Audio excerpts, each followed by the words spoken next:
warahmatullahi wabarakatuh. Pada kesempatan kali ini kita akan mencoba melakukan analisis terhadap sebuah karya tulis yang berjudul Sistem Pakar Diagnosa Penyakit Gangguan Tidur dengan metode forward chaining berbasis web. Studi kasus pada UPTD Puskesmas Telaga Dewa, Kota Bengkulu. Di sini, penulis ingin membuat sebuah aplikasi berbasis web yang dapat memberikan diagnosa penyakit berdasarkan gejala yang dialami oleh pasien. Untuk penyakitnya terbatas hanya pada penyakit gangguan tidur. Penulis menggunakan sistem pakar, di mana sistem pakar terdiri dari beberapa komponen, diantaranya adalah knowledge base. Knowledge base merupakan kumpulan pengetahuan yang nantinya akan diolah sehingga dapat menjadi solusi ataupun menyelesaikan suatu masalah. Kemudian yang kedua adalah inference engine, merupakan otak dari sistem pakar, biasanya terdiri dari sekumpulan penalaran yang digunakan untuk memberikan solusi ataupun menyelesaikan suatu masalah. Dan yang ketiga adalah working memory. Memori kerja ini digunakan untuk menyimpan kesimpulan yang sebelumnya sudah didapatkan. Untuk metode yang digunakan, penulis menggunakan metode forward chaining atau disebut juga data driven, yaitu pencarian dikendalikan oleh data yang diberikan. Artinya apa? Artinya hasil akhir ataupun solusi yang nantinya akan diberikan itu sangat bergantung kepada base knowledge-nya, ya, berdasarkan data-data yang sudah ada sebelumnya. Nah, di sini dijelaskan oleh penulis metode penelitiannya. Ini adalah metode waterfall. Waterfall ini adalah salah satu metode yang digunakan dalam pengembangan software. Nah, di sini bisa kita lihat base knowledge-nya ada beberapa. Untuk yang pertama adalah jenis penyakit, ya, daftar jenis penyakit. Di sini base knowledge jenis penyakitnya ada 3, sudah dideskripsikan oleh penulis. Selanjutnya, base knowledge yang lain adalah gejala. Di sini sudah ada beberapa gejalanya.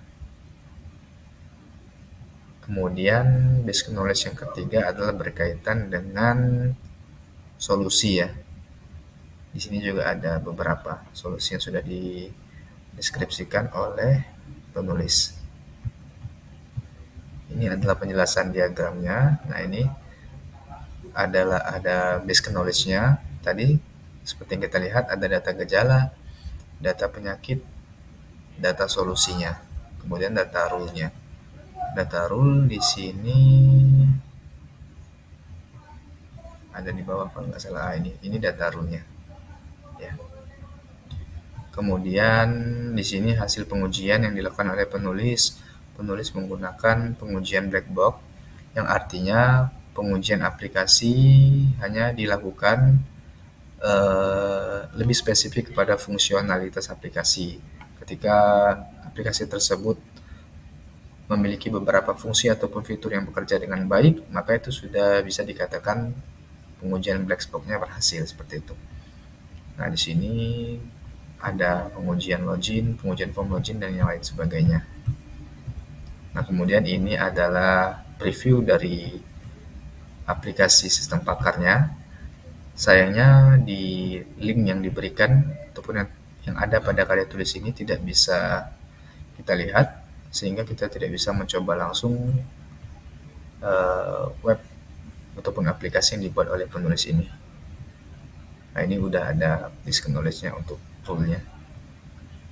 Jadi kurang lebih alurnya itu nanti sistem ini akan berisi data, di mana data tersebut merupakan kumpulan dari aduan pasien, di mana sebelumnya pasien memiliki beberapa gejala yang berkaitan dengan penyakit gangguan tidur, dan semakin banyak data tersebut, maka akan lebih valid lagi untuk memberikan solusi ataupun diagnosis penyakit yang dialami oleh pasien.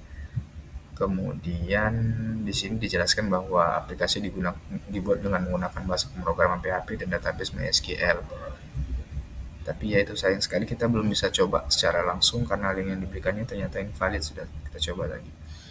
Kemudian di sini ada saran. Saran ini adalah di antaranya sistem dibangun penulis intinya hanya pada ruang lingkup yang kecil ya, penyakit gangguan tidur yang diharapkan nantinya ketika ada penelitian yang serupa itu dapat lebih luas lagi cakupannya. Kemudian diperlukan maintenance ya, karena data ini sangat bergantung kepada aplikasi ini sangat bergantung kepada data-data yang ada pada sebelumnya untuk dilakukan learning. Oleh karena itu diperlukan adanya maintenance terhadap program aplikasi ya.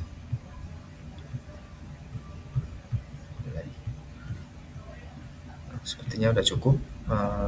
Mohon maaf jika tidak ada kekurangan. Saya akhiri. Wassalamualaikum warahmatullahi wabarakatuh.